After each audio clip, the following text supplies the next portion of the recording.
Hola, bienvenidos chicos al tutorial de lengua en el que vamos a repasar la parte de gramática del tema 9. En este tutorial vamos a incluir una explicación sobre los tipos de enunciado y los tipos de sujeto, que es la parte 1. Luego veremos la parte 2 dedicada al predicado. Antes de comenzar con el sujeto, quiero recordar que había dos tipos de enunciados. Están los enunciados oracionales y los no oracionales. Los enunciados no oracionales o frases son aquellos que no incluían verbo, ¿vale? Como por ejemplo, hola, hasta luego, qué tal, bienvenido. Ese tipo de frases son enunciados no oracionales. Y los oracionales son aquellos que incluyen verbo. Como por ejemplo, la alfombra del salón es enorme. Como tenemos el verbo ser, la alfombra del salón es enorme, al aparecer el verbo ser, esa frase ya sí sería oracional. Pues nosotros nos vamos a dedicar a analizar ahora estas frases oracionales. ¿Cómo? Pues desglosando las partes de dicha oración. Por un lado tenemos el sujeto y en la parte 2, como he dicho antes, veremos el predicado. En cuanto al sujeto, ¿qué es el sujeto? Pues es la parte de la oración que realiza la acción o se dice algo de él. Dependiendo de esto, el sujeto va a ser de un tipo o de otro. ¿Vale? Hasta ahí es lo primero que tenemos que tener claro. ¿Cómo identificamos el sujeto? Pues es quien realiza la acción o de quien se dice algo de él. Existen diferentes tipos de sujeto dentro de este formato, ¿vale? Que son grupos nominales, ya los hemos visto. ¿Y qué tipos de sujetos podemos encontrar en una oración? Pues mira, en primer lugar podemos encontrar un pronombre. Nosotros viajamos mucho. ¿Quiénes viajan mucho? Nosotros. Pues ese sería el sujeto, que nos lo podemos encontrar en forma de pronombre. Viajamos mucho sería el predicado. También el grupo nominal nos lo podemos encontrar con un sustantivo propio, como por ejemplo Marta. Marta cocina genial. ¿Quién cocina genial? Marta, pues sujeto. Lo demás sería predicado. Y la última forma de grupo nominal sería un sustantivo común o un grupo nominal donde el núcleo sea un sustantivo común. En este caso sería flores. Las flores del jardín son preciosas. Pues el sujeto sería las flores del jardín y lo demás predicado, que son preciosas.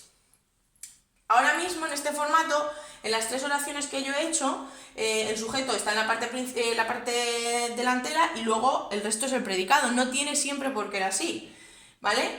Puede alterarse el orden y la frase tiene el mismo significado. Bueno, pues visto los grupos nominales que podemos encontrar, pasamos a un siguiente paso de sujeto, que es el sujeto elíptico. ¿Cuál es el sujeto elíptico? El que no aparece en la oración. Tenemos un ejemplo, por ejemplo, en este caso, apagaron el fuego. ¿Quiénes apagaron el fuego? No lo sabemos. Pero como el sujeto siempre tiene que concordar con el verbo, pues le vamos a preguntar al verbo, apagaron. Ellos apagaron el fuego. Pues en este caso, toda la oración sería predicado y el sujeto va a ser ellos. Y pondríamos sujeto elíptico o también se podría llamar omitido porque no aparece. ¿Podríamos decir que fueron los vecinos los que apagaron el fuego? Sí. ¿Podríamos decir que son los bomberos? También. Pero cuando en la oración no aparece, normalmente se utiliza un pronombre personal, en este caso, ellos. En cuanto al sujeto paciente, es aquel sujeto que aparece en voz pasiva. Vamos a recordar lo que es la voz pasiva y vamos a cambiar una oración. En primer lugar, vamos a utilizar una oración activa, que se llama así, en voz activa. Los cocineros presentaron un pastel. Los cocineros presentaron un pastel. ¿Quién presentó el pastel? Los cocineros. Pues entonces los cocineros va a ser el sujeto. En este caso sería un sujeto agente, que es como este que hemos visto aquí arriba, ¿vale?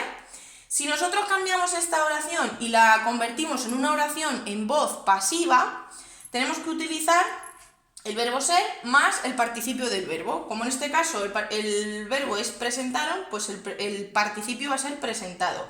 Y justo le damos la vuelta, decimos que un pastel fue presentado por los cocineros. Entonces, ¿quién es ahora el sujeto?